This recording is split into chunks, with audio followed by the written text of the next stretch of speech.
100 days in office. It appears so short, but on Saturday actually made it 100 days in office for President Muhammadu Buhari, and of course about 30 governors. 29 years of the 36 governors who were sworn in on the 29th of May. Not 36. 39. No, not all of them. There are 29 of the 36. Yes. Exactly. Okay, some people have actually been knocking the leadership of Buhari, while others have given him nothing but kudos. According to the national chairman of the APC, Comrade Adams Oshiomhole, he's called the president's administration high. Okay, according to him, and I quote, President Buhari can beat his chest to say, I have started well, I have started fast. You cannot call him Baba go slow now. This time he is Baba fast. Okay.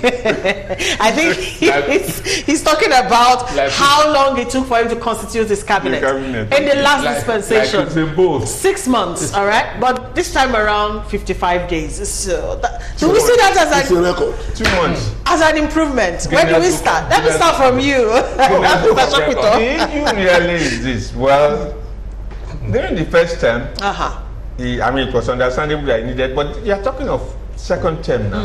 Next level. I mean, well, next level. So where is the level now?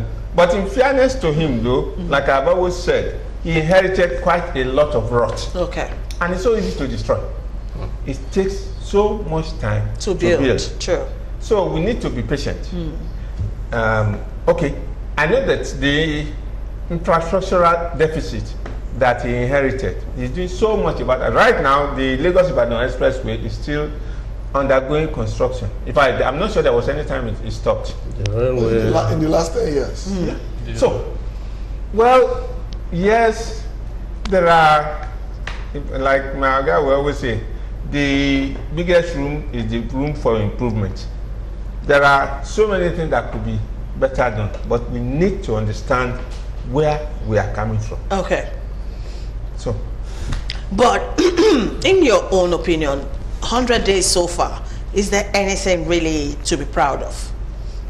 Well, he has constituted. Quickly.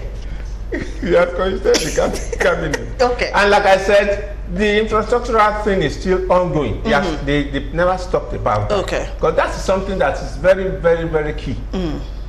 And, well, yes, incidentally, I really don't understand how the postings to the various ministries were done, because the personnel that actually were posted to certain ministries. I see you dodging. Well, okay, go ahead. I would say, well, he has not performed creditably well.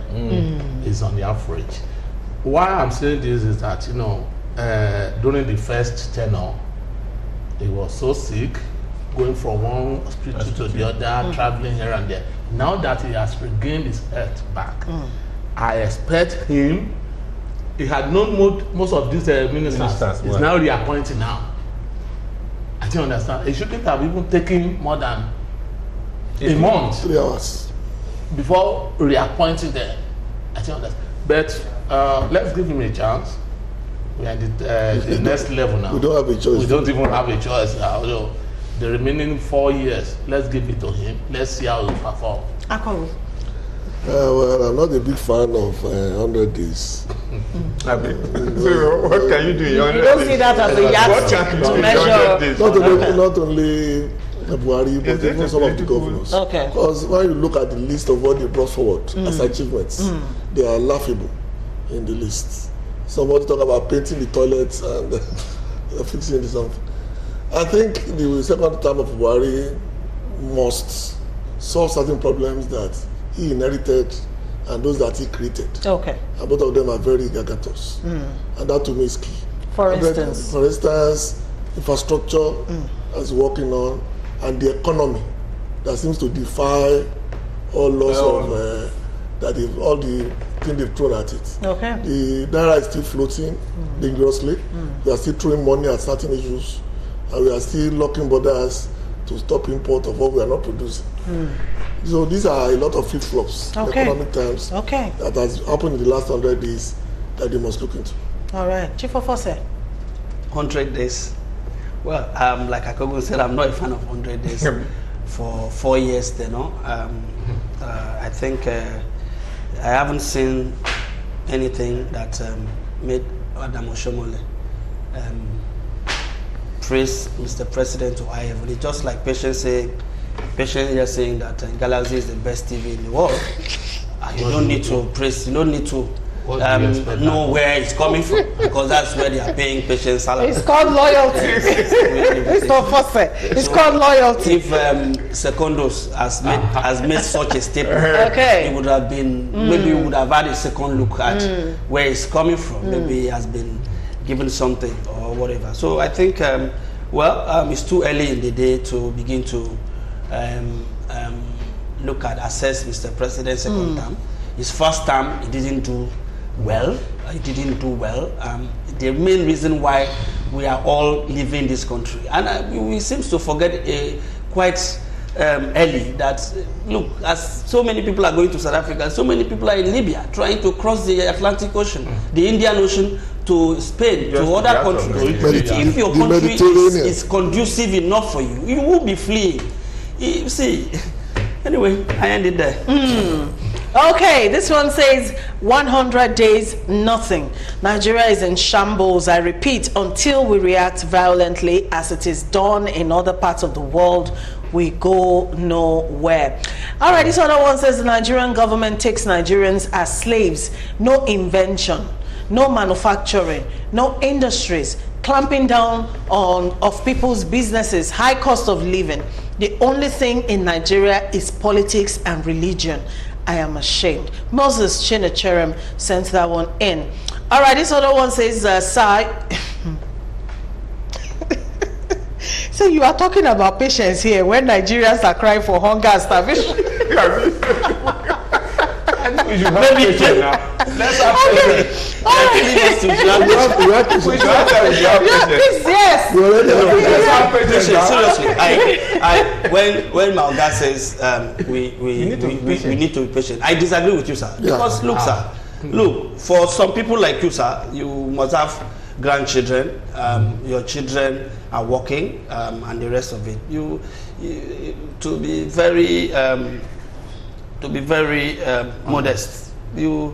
What you are looking up to this world is no longer exciting you anymore. Do you understand? But for some of us, for our children, look, I have 5 children and I need to pay school fees. I have only paid 3. It remains for 2. This morning, as I wake up, there is a notice on my face that school has resumed today. Now, what? Mr. Godi, you are not alone in that regard. I don't like patience. You can't be patient anymore. Our patience has run out. Okay, I think I've said it so many times. I'm not a patient person, really. You know, my parents were patient. They waited 7 years to have it. That's why I bear that name on their behalf. Okay, I came from Ogba. There is nothing to evaluate to begin with. This administration has been a colossal failure. Blessed are those that are not expecting much, for they will not be disappointed. Okay, this one says, is it xenophobia or a criminal attack by the South Africans? This issue is now a diplomatic issue between the two countries. Chief Officer is minority in a minority. What is called micro-minority in social cultural studies? Udo sends that one to you, Mr. Officer. Okay. All right, good afternoon, ladies and gentlemen. Ernest from Edo State says, we thank God Almighty for the love he has for this nation. Well, Mr. President, you and I know it's a total failure by not keeping to the promise he made, which is change. All right, I'll read just one more so we can quickly move on. Good day all in the studio. Xenophobic attacks in South Africa is sad, but some whose relatives are taking it easy. The government of South Africa are taking Nigeria for a ride because of Nigeria's approach. Lai Mohammed said the pictures coming from South Africa are not true. Even mentioned the person that was set ablaze was in Mozambique. May God help us. D. Uka sent that one in. All right. Patience, for me, 100 days is still too soon to judge, but I'm waiting to see if he and his cabinet will be traveling to abroad for medicals, just only medicals and power, which his man said a serious government needs only a short time to fix. All right, I can't take any more than this. Our time is up. Gentlemen, in 10 seconds each, let's have We'll get there ultimately. Ultimately. All right, Mr. Tanner. Nigerians, you still need to have patience. I'll continue to say, killing yourselves or committing suicide will not solve any problem. All right, Mr. Shokito. Yes, I want to take my friend here on. Yes, I'm going to be 78 in December. But the fact remains that I'm eating out of the good of this country. I'm a very, very, very heartbroken Nigerian. Okay. Given the situation of things today. And I have grandchildren too who are going to be in this. So in fact, there's a body that I'm leading now, which we are saying that this country can get better. Yes. Not to the Great Nigerian House. I'm a member of that. All right. So I think in my 10 seconds, I will ask Mr. President not to travel to South Africa. He should take Cyril to AU House. Okay. Well, yes. Okay, well, that's about all we can take. Thanks, everybody. Thank you, everyone, for coming out. Mr. Fosse, thank you. Mr. Abiodun Shokwiton, Mr. Dede Jitana, and Akogo, thank you so much for coming out. Thank you, viewers, for your contributions. Tomorrow, we'll be looking at Governor Babajide Sanwo-Olu's Blue Box Initiative on tackling waste in Lagos State. We'll see you tomorrow. Bye for now.